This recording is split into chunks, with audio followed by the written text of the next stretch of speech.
guys to your own channel अभ्यास भूमि।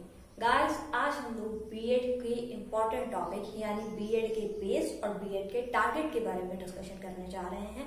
BEd का base और टारगेट बताने का एम सिर्फ गाइस मेरा इतना है कि अभी हाल फिलहाल में आप फर्स्ट ईयर वालों के या सेकंड ईयर वालों के पेपर शुरू हो जाएंगे।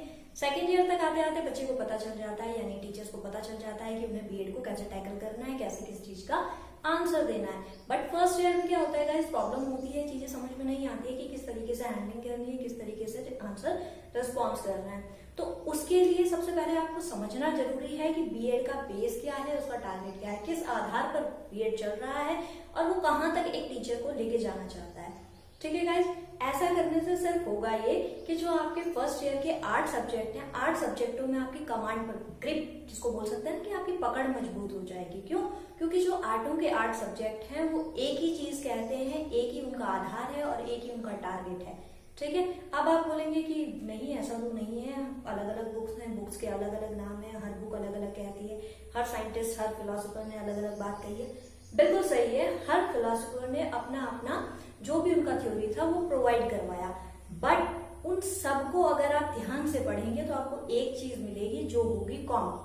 ठीक, अब वो कॉमन किस तरीके से है वो मैं आपको आगे कंटिन्यू करता हूँ। ठीक है गाइस, तो गाइस अगर हम क्लास में कंटिन्यू चल रहे हैं तो बीएड जो मेनली बेस्ड है, ठीक है, मेन इसका बेस है पहला शिक्षक, दूसरा बालक और तीसरा पाठ्यक्रम। इन तीनों पर ही पूरा का पूरा आपका बीएड आधारित है।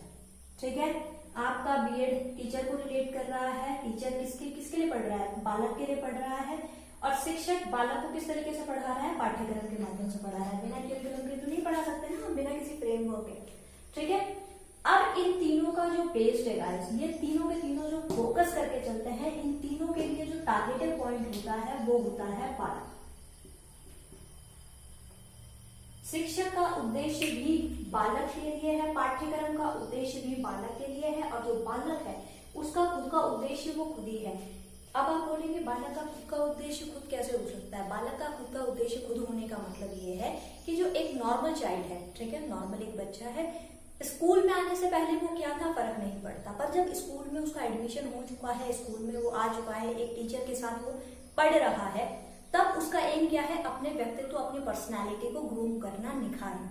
ठीक है, तो जब बच्चा अपनी पर्सनैलिटी को ग्रूम कर रहा है तो उसे किसी और की पर्सनैलिटी ग्रूम नहीं करनी है, उसे खुद की ही पर्सनैलिटी ग्रूम करनी है, खुद की ही पर्सनैलिटी अप करनी है। किसकी हेल्प से?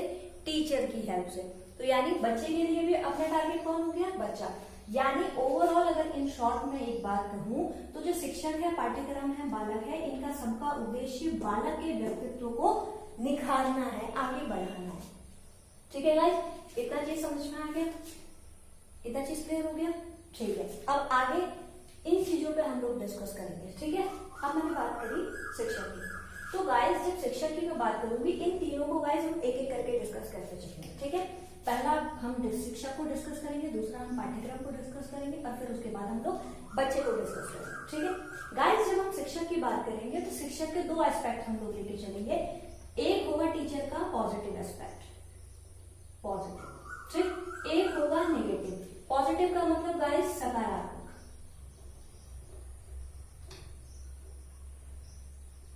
ये कुछ नहीं लिखा है गाइस, मैंने +BE लिखा है। हम लोग केमिस्ट्री के स्टूडेंट हैं तो यूजुअली हमें यही शॉर्टकट लगता है, यही हम कर देते हैं, बट बीएड में आपको ऐसा नहीं करना है, आपको कंप्लीट पॉजिटिव कंप्लीट नेगेटिव यहाँ पे लिखना है। ठीक है, नकारात्मक। ठीक है, तो एक टीचर के 2 पक्ष हो सकते हैं। अगर मैं पक्षों की बात करूं, यहाँ पे तो मैं आपको गाइस ऐसे ही नॉर्मली एक वो क्राइटेरिया आप बोल सकते हैं, क्राइटेरिया देंगे, उसके बाद जब हम इसे डिस्कस करेंगे तो फर्दर कोई चलेंगे। ठीक है, पाठ्यक्रम की बात भी, पाठ्यक्रम के भी 2 एस्पेक्ट हो सकते हैं गाइस, एक नेगेटिव, एक पॉजिटिव। अब बालक के कितने एस्पेक्ट होंगे गाइस, ये आप मुझे खुद सोच के बताएंगे।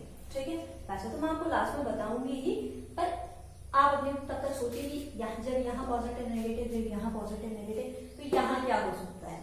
ठीक है, इतना चीज उम्मीद है गाइस आपको समझ में आ गया होगा। अब हम लोग डिस्कस करते हैं शिक्षक के बारे में।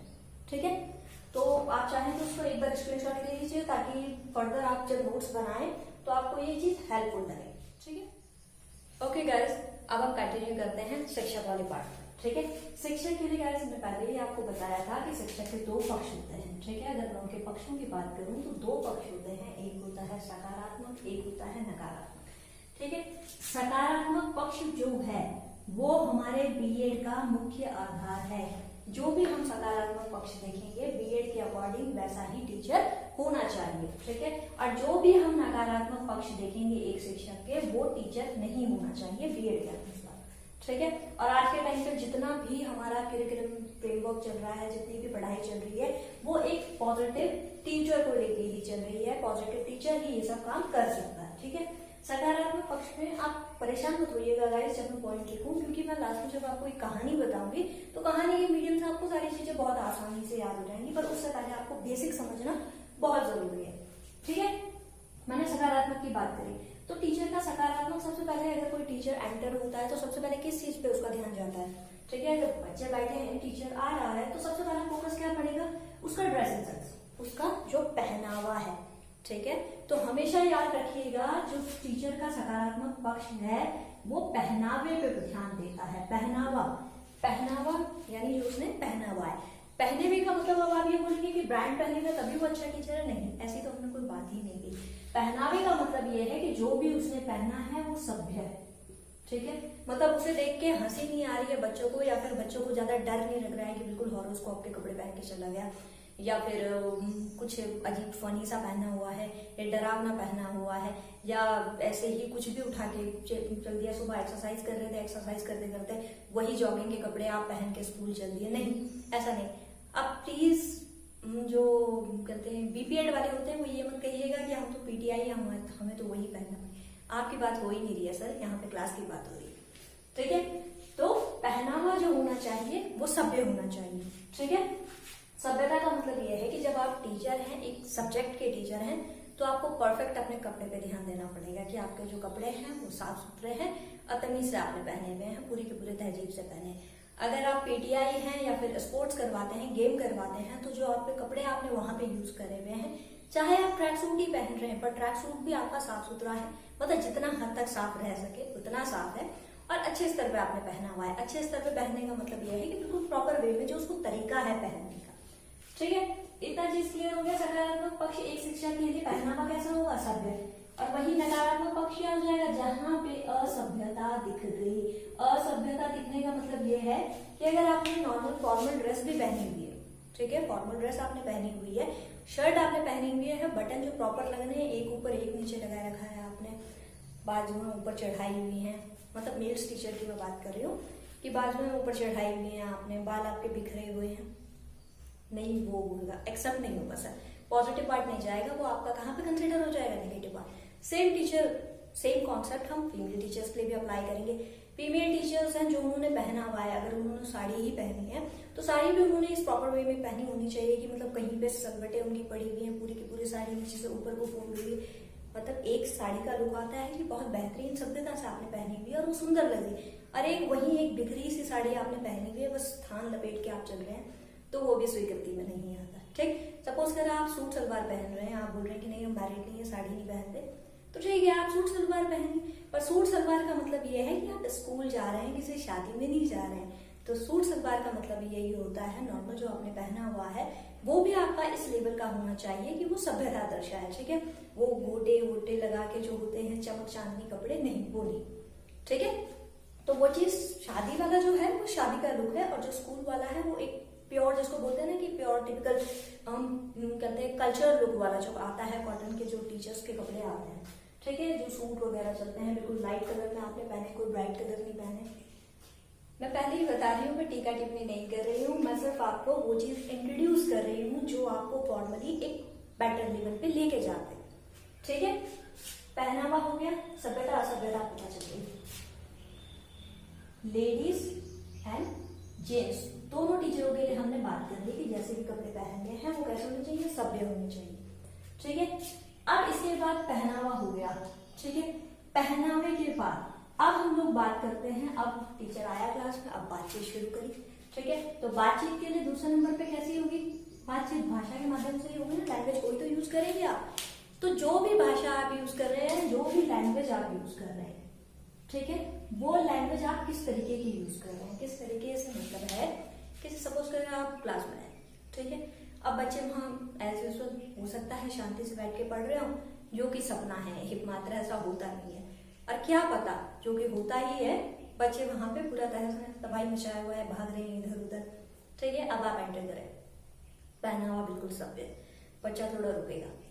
अब आपने देखा एक बच्चा यहाँ से उठ के वहां पहुंचा हुआ है जहां उसकी जगह थी, वो छोड़ के दूसरी जगह पे बैठा हुआ है, और जो पीछे वाला बच्चा था उसको तो पता ही नहीं हो पानी पीने गया है कि वॉशरूम गया, कुछ नहीं पता आपको। अब आप आते ही देखते हैं पूरा का पूरा क्लास तहस नहस हुआ पड़ा है, आपको गुस्सा आ गया, ठीक है, नॉर्मल है, जायज है। गुस्सा आने के बाद आपने बच्चों को किस तरीके से ट्रीट करा, आप भड़क के बिल्कुल एक तरफ से सुनाने लगे, या फिर नॉर्मली आपने उनसे बातचीत करी, प्यार से उन्हें बैठाया, चीजों को समझा, गुड मॉर्निंग गुड इवनिंग जो भी आप विशेष ग्रीटिंग देते हैं वो दिया, is all up to you, ठीक है। अगर आपने पॉजिटिव भाषा यानी सकारात्मक शब्दों का प्रयोग किया तो आप एक अच्छे टीचर हैं, वहीं आपने एक नकारात्मक शब्द का यूज कर दिया, आप बुरे टीचर हो जाएंगे। लाइक बच्चा पढ़ने वाला है नहीं, बच्चा पढ़ नहीं रहा है, तबाही मचा रहा है, आपने जाते ही बोल दिया नालायक गधे, ऐसा करता है कोई, नालायक गधा, सच में वो बच्चा नालायक है और वो बच्चा गधा है, आपने 5 मिनट में ऑब्जर्व भी कर लिया, तो आप ऐसा विशेष टीका टिप्पणी नहीं कर सकते किसी भी बच्चे के ऊपर, ठीक है। यानी आपको भाषा की सभ्यता पर विशेष ध्यान देना है। अब आप बोलेंगे मैम यहाँ पे भाषा की मर्यादा कहाँ भंग हो गई, मर्यादा भंग नहीं हुई है, पर वो बच्चा बच्चा है, गधा या नालायक नहीं है, आप उसे सर्टिफिकेट नहीं दे सकते, ये राइट नहीं है आपके पास, ठीक है सर। इतना चीज क्लियर हो गया, भाषा समझ में आ गई, भाषा सकारात्मक होनी चाहिए, और सीधा अगर मैं बोलूं तो सभ्यता यहाँ पे भी दिखाई देनी चाहिए। अगर असभ्यता आ गई, अब आप बोलेंगे आप यहाँ असभ्यता सभ्यता लिख रहे हैं, ठीक है, नहीं लिखूंगी, अब इन्वर्टेड कॉमर्स कर दूंगी वही नीचे, पर इसी का नेगेटिव पक्ष यहाँ पे आप जब आंसर राइटिंग करेंगे ना वहाँ कॉलेज में, जब आपसे पूछा जाएगा एक आदर्श शिक्षक कैसा होना चाहिए, तो आपको यही पॉइंट्स लिखने हैं और बेहतरीन तरीके से लिखना है। यहाँ पे मैं शॉर्ट में लिख रही हूँ, आपको एक्सप्लेन करने हैं। इतना चीज क्लियर हो गया, पहनावा आ गया, भाषा आ गई, ठीक है, सकारात्मक पक्ष का हो गया, इतना क्लियर। अब हम अगले पॉइंट पे आए, भाषा हो गई, पहनावा हो गया, आप टीचर ने बोलना शुरू करा, बच्चे शांत हो गए, पॉजिटिव बोला नेगेटिव बोला वो अपने हिसाब से आप सोच लीजिए, ठीक है। अब इसके बाद टीचर आया है तो कुछ पढ़ाएगा ही, कुछ ना कुछ उसका सब्जेक्ट होगा, तो जो उसका विषय है, विषय यानी सब्जेक्ट, ठीक है। अगर मैं विषय पॉइंट लेके चल रही हूँ तो आपको क्या लगता है, उसका उसे संपूर्ण ज्ञान होना चाहिए या फिर अधूरा ज्ञान होना चाहिए, बताइए आपके हिसाब से। अगर आपको कोई टीचर पढ़ाने आ रहा है तो आप कैसे टीचर को अप्रिशिएट करेंगे, ऐसा टीचर जिसे खुद नहीं पता कि पढ़ाना क्या है, या फिर ऐसा टीचर जो आपके पास आया है, सभ्य तरीके से आया है, अच्छी भाषा का प्रयोग कर रहा है और उसे ज्ञान भी है, तो ऑब्वियस सी बात है ज्ञान वाले टीचर के पास जाएंगे ना, तो विषय का ज्ञान, ठीक है। अब यहाँ पे अज्ञान कर दीजिए, असभ्यता नहीं आएगा, ठीक है, यानी विषय का अज्ञान तो नहीं कर सकते, अपूर्ण ज्ञान कर सकते हैं, विषय का अपूर्ण ज्ञान, ठीक है। यहाँ पे संपूर्ण भी नहीं कर सकते, बट इतना ज्ञान जितने में बच्चे को डील किया जा सके, ठीक है। अपने विषय पर अच्छा ज्ञान है, ठीक है, अपने विषय पर अच्छी कमांड है, अच्छी ग्रिप है, इतना चीज समझ में आ गया। पहनावा हो गया, भाषा हो गई, विषय हो गया, ज्ञान देख के बच्चे इंप्रेस हो गए, यहाँ तक बच्चा इंप्रेस होगा, यहाँ पे बच्चा डिप्रेशन में आ जाएगा, हे प्रभु कैसा टीचर दे दिया हमें, ना तो इसे बोलने की अकल है, ना इसे पढ़ाने का समझ है, ना ही ये ढंग के कपड़े पहनता है, कैसा टीचर है ये हमारा, बेकार। यहीं पे टीचर नकारात्मक पक्ष से नकारात्मक चला गया। अब बच्चे ऐसे टीचर के दीवाने हो गए, ठीक है। अब बच्चे जब इतनी चीजें देख के इस टीचर के दीवाने हो गए तो गुण यहाँ पे थकते नहीं है ना, गुण यहाँ पे रुकते नहीं है, अब गुण और आगे जाएंगे, ठीक। अब जो सकारात्मक पक्ष है उसमें जो व्यवहार आता है, ये एक छोटा सा शब्द है, पर ये जिसको बोलते हैं ना कि गागर में सागर भरा हुआ है, वो शब्द, ठीक। कैसे, अब बताते हैं। व्यवहार जो होना चाहिए, व्यवहार शिक्षक का कैसा होना चाहिए, प्रेम होना चाहिए उसके स्वभाव में, ठीक है। उसका जो नेचर है वो कैसा होना चाहिए, लविंग नेचर होना चाहिए, बच्चों के साथ प्यार से बातचीत करने वाला होना चाहिए। भाषा अच्छी है, ठीक है।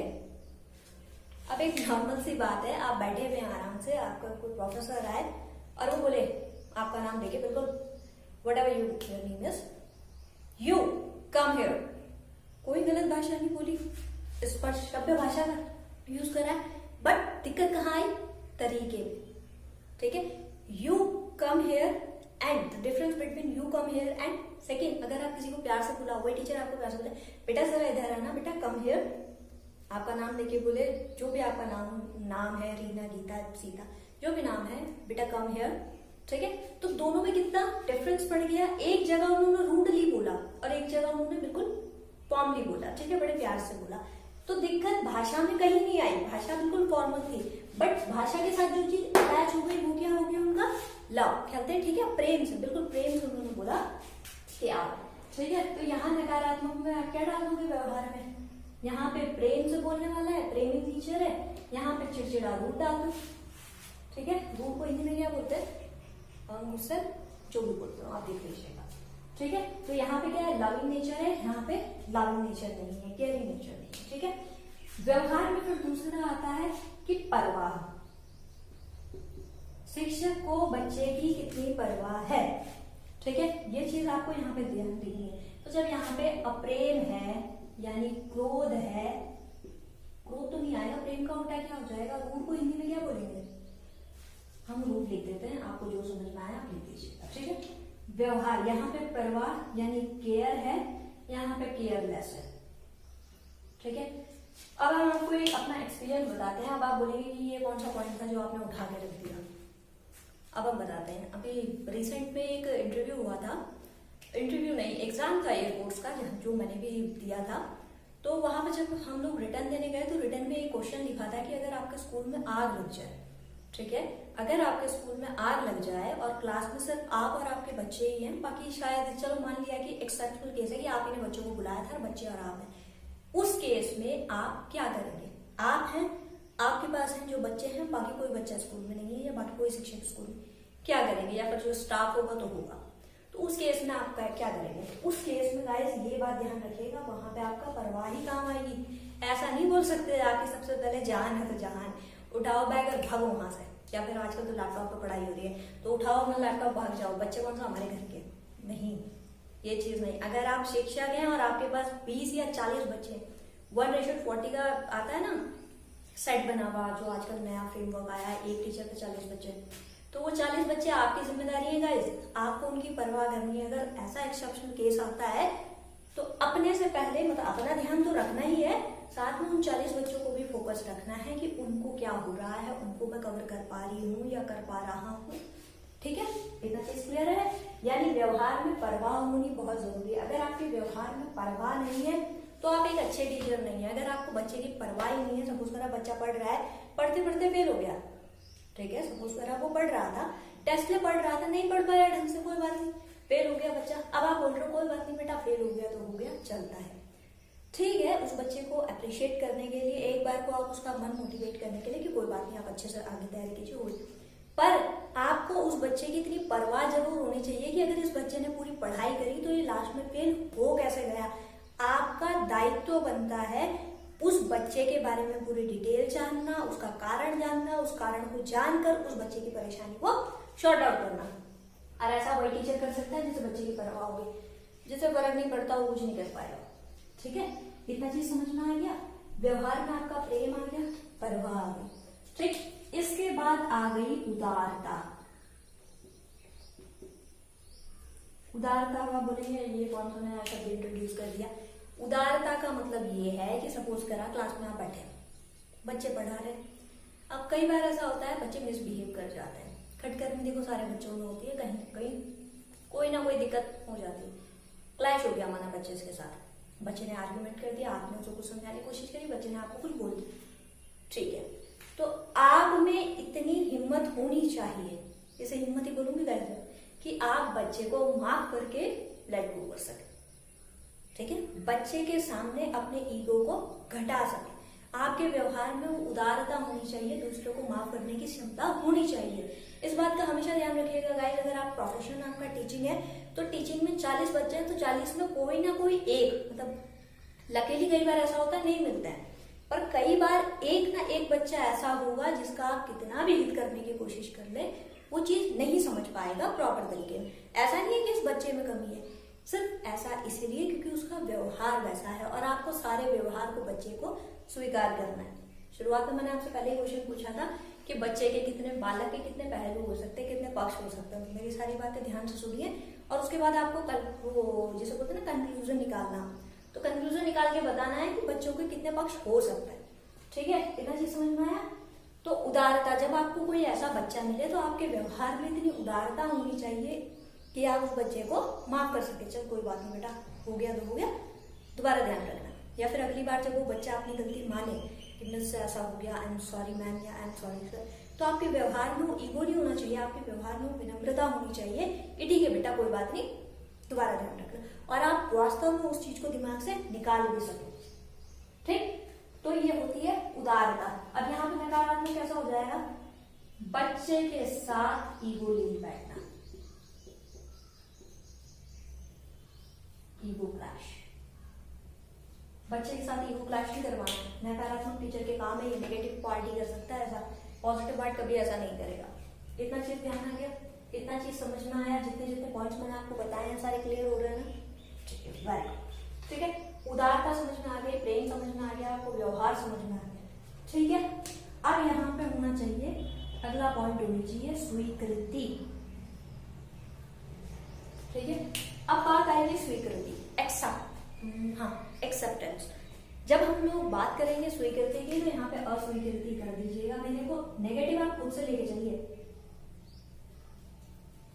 अस्वीकृति नेगेटिव आप खुद से लेके चलिए, नेगेटिव आप खुद से कर दीजिएगा, पॉजिटिव मैं आपको बताते चलती हूँ क्योंकि हमारा फोकस ही पॉजिटिव है। ठीक है, स्वीकृति का मतलब है, अब आप बोलोगे स्वीकृति का क्या मतलब हो गया, एक्सेप्टेंस कहाँ से बीच में आ गई, बीच में आएगी भाई। स्वीकृति का मतलब यह है कि जब आप क्लास में खड़े होकर पढ़ा रहे हैं, सपोज कर आप, मेरा सब्जेक्ट केमिस्ट्री, केमिस्ट्री पढ़ाया आपने, ठीक है, आप केमिस्ट्री पढ़ा रहे हैं, 40 बच्चे आपके सामने बैठे हैं, ठीक, अब आपने पढ़ाना शुरू करा, ठीक है, अब बीच में एक बच्चा बोल पड़े, जैसे हेलोजिनेशन नहीं होगा, जैसे सपोज करा हिंदी पढ़ा रही है, जो भी सब्जेक्ट आपका है आपको पढ़ा रहे हैं, आपने पढ़ाते पढ़ाते नाउन की सपोज करा डेफिनेशन दी थी, या हिंदी इंग्लिश जो भी आप बोलो कि संज्ञा किसी जाति वस्तु विशेष को स्थान को कहते हैं, या इंग्लिश में बोल दिया noun the name of any person place और थिंग। ठीक है, अब एक बच्चा बीच में खड़ा हो जाए और वो कह दे कि आपने ये बात कैसे कह दी, मेरी किताब में तो आपने कहा किसी जाति वस्तु कहते विशेष स्थान के नाम को संज्ञा कहते हैं, अब हमारी किताब में तो ये भी लिखा था कि जानवर के नाम को संज्ञा कहते हैं, तो आपने तो जानवर का नाम लिया ही नहीं, आपने तो जानवर कहा ही नहीं, तो आप ऐसे कैसे बढ़ा सकते हैं हमें।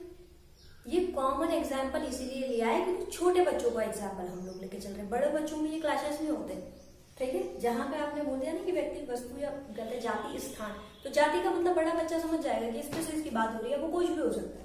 ठीक, छोटा बच्चा इस चीज को नहीं पकड़ेगा, उसको तो बोला कुत्ते का नाम लिखा था वहां पे जानवर लिखा था, तो आपने क्यों नहीं बोला। तो अब नेगेटिव टीचर क्या करेगा, पढ़ाना शुरू हो जाएगा, नालायक तुझे पता नहीं है ये वो, उसने पहले ही अपने आप को नकारात्मक रखा है, एक तो पहनावा ढंग का नहीं, बातचीत ढंग की नहीं, भाषा ढंग की नहीं। ठीक, सुना दी उस बच्चे को ढंग से, अस्वीकृत कर दिया, मतलब नालायक तो रहते तुझे कुछ नहीं पता, ना तो उसे सही तरीके से समझाया ना बताया, उल्टा उसे अस्वीकृत, मतलब उसकी बात को ही नहीं सुना, एक्सेप्ट ही नहीं करा। ठीक है, हो गया। अब सकारात्मक टीचर की बात आई, तो सकारात्मक टीचर को बच्चे ने बोला, तो टीचर ने पहले उसकी पूरी बात को सुना, अब बच्चे का ईगो सेटिस्फाइड है कि सर ने मेरी बात सुन ली। ठीक है, टीचर ने स्वीकार करा कि हाँ भाई जो आप कह रहे हैं बिल्कुल सही, जानवर के नाम को भी संज्ञा कहेंगे। फिर टीचर ने उसको अगला स्टेप बताया कि बेटा जब बात करी हमने हिंदी में कि संज्ञा किसी भी जाति वस्तु विशेष नाम को संज्ञा कहते हैं, आदि के नाम को संज्ञा कहते हैं, तो जो विशेष आ गया, विशेष में आपका ये भी आ गया जानवर। ठीक है, इसमें आपको मेंशन करने की जरूरत नहीं है कि चौक को भी संज्ञा कहेंगे, डस्टर को भी संज्ञा कहेंगे, बोर्ड को भी संज्ञा कहेंगे। ठीक है, तो जब बच्चे ने सेटिस्फेक्शन फील कर लिया कि टीचर ने मेरी पूरी बात को सुना है, ठीक है, और पूरी बात सुनने के बाद जवाब दिया है, तो बच्चे के पास सेटिस्फेक्शन है कि टीचर जो बोल रहा है मेरी बात सुनने के बाद ही बोल रहा है, और मेरे आंसर को नकार नहीं रहा है, मेरे आंसर को सीधे सीधे तरीके से बता रहा है जो उसने पढ़ा है।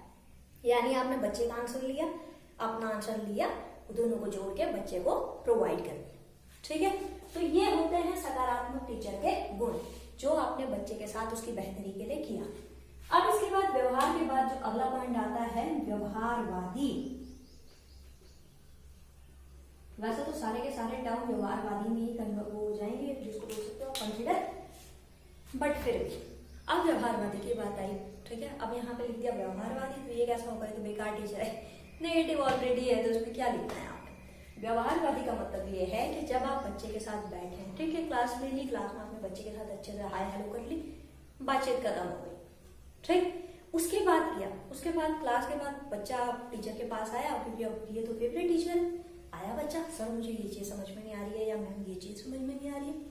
तो लिटरली कई बार मैंने ऐसे टीचर्स को भी देखा है जो क्लास खत्म होने के बाद ना ऐसा भड़कते हैं बच्चों पर, क्लास के अंदर बिल्कुल वेल मैनर्ड, बिल्कुल वेल बिहेव कर रहे हैं, क्योंकि वो क्लास के अंदर है, उनका टाइम चल रहा है पढ़ने का, ठीक। अब जैसे ही वो फ्री पीरियड में आया, अब टीचर भड़क गया बच्चे पे, इतना दिमाग खराब है, यहाँ पे क्यों आया। या फिर अगर अच्छा टीचर है तो ये नहीं बोलेगा, ये बोलेगा बेटा देखो अभी मेरे पास समय नहीं, अभी मैं थोड़ा बिजी हूँ, अब बाद में आना है, या कल डिस्कस कर लेंगे, जो भी चीजें उस बच्चे को वैसे ही उल्टे पाँव लौटा दिया।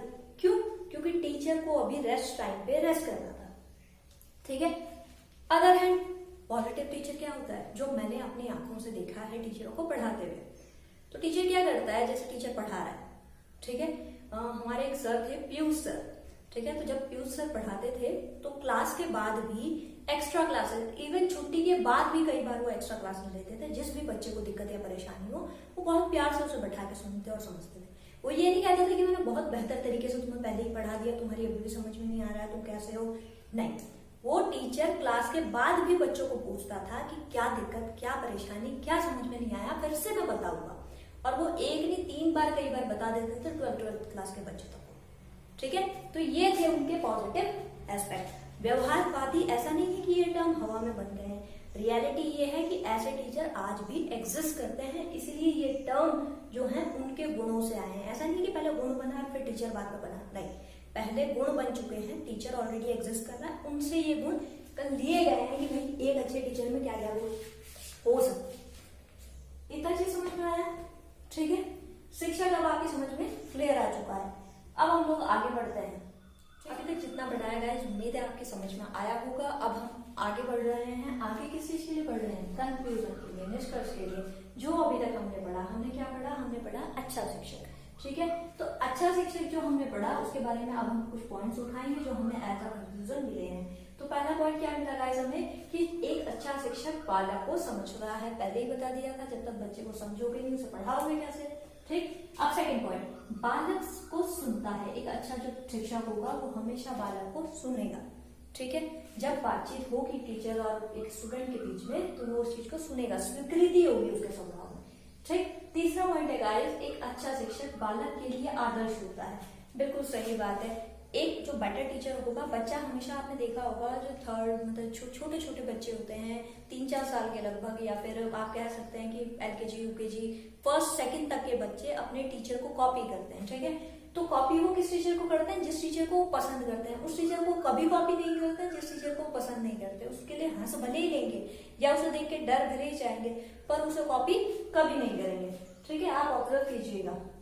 अगला पॉइंट, अच्छा शिक्षक बालक की परवाह करता है। बिल्कुल गाइस, जब तक वो परवाह नहीं करेगा तो वो कैसे आगे बढ़ेगा, मतलब बच्चों को आगे बढ़ने में कैसे हेल्प करेगा। अगला पॉइंट गाइस, अच्छा शिक्षक एक उदाहरण है। बिल्कुल सही बात है, एग्जाम्पल है वो सोसाइटी के लिए, हम लोगों के लिए। अगर कोई टीचर एक आइडल टीचर है और हम भी टीचर हैं, तो आइडल अगर 5 टीचर्स में या 50 टीचर्स में एक टीचर आइडल है तो इसमें कोई हेजिटेशन नहीं कि बाकी जो 49 रेस्ट टीचर्स हैं उनको उस एक टीचर से सीखने की जरूरत है। आइडल होने का मतलब यही है कि आप वेल डिसिप्लिन्ड है, वेल ग्रूम्ड है, वेल एजुकेशन है, आपको लैंग्वेज आपकी अच्छी है, आपकी पर्सनैलिटी, आपके व्यक्तित्व में बात है कि जो बच्चा आकर्षित कर सके, ठीक है। जिसकी तरफ बच्चा आकर्षित हो सके, जिस टीचर के साथ बच्चा बातचीत कर सके, जिस भी टीचर के साथ बच्चा क्या कर सके, कंफर्ट फील कर सके। उम्मीद है गाइस इतना आपको समझ में आया होगा। शिक्षक को हमने कर दिया है बाइंड अप। अब आप ये मत कहिएगा और ना ही ये सोचिएगा कि ये एक्स्ट्रा टॉपिक है। ये बिल्कुल एक्स्ट्रा टॉपिक नहीं है गाइस। आपके 8 के 8 जो पेपर्स हैं उनमें मैं दावे के साथ कह सकती हूँ कि कई बार ऐसा होता है कि 8 के 8 पेपर्स में आपको सेम क्वेश्चन मिल जाएगा, ठीक है। एक अच्छा शिक्षक कैसा होना चाहिए? अगर आप चाइल्डहुड एंड ग्रोइंग अप की बात करेंगे, जो आपका पहला पेपर हो सकता है, दूसरा तीसरा जो भी हो, ठीक है। तो चाइल्डहुड एंड ग्रोइंग अप में अगर आप बात करेंगे तो वहां पे भी एक अच्छा शिक्षक एक छोटे बच्चे के लिए कैसा हो सकता है, ठीक। अगर आप वो लैंग्वेज एंड क्यूरिकुलम की बात करेंगे, वहां पे भी आप बता सकते हैं एक अच्छा टीचर शिक्षक कैसा हो। तो जिस भी सब्जेक्ट को आप पढ़ेंगे ना बीएड में, वहां पे एक शिक्षक की भूमिका हमेशा आएगी। दूसरी भूमिका आएगी आपकी पाठ्यक्रम की, और बालक तो आधार ही है। ठीक है, तो अगला जो हमारा क्लास आएगा, अगला जो सेशन होगा, वो चीज डिस्कस करेंगे हम पाठ्यक्रम पे। ठीक है, अब शिक्षक के ऊपर जितना मैंने आपको बताना था ये मैं बता चुकी हूँ। आप चाहें तो इसे नोट कर सकते हैं, आप चाहें तो इसे अपनी लैंग्वेज में लिख सकते हैं, क्योंकि बीएड आपको लिखने के मार्क्स देता है। और कैसा लिखने के? बेहतरीन लिखने के, अच्छे शब्दों का प्रयोग करने के मार्क्स देता है। ठीक है guys, thank you for like share and subscribe your own channel. जय महादेव।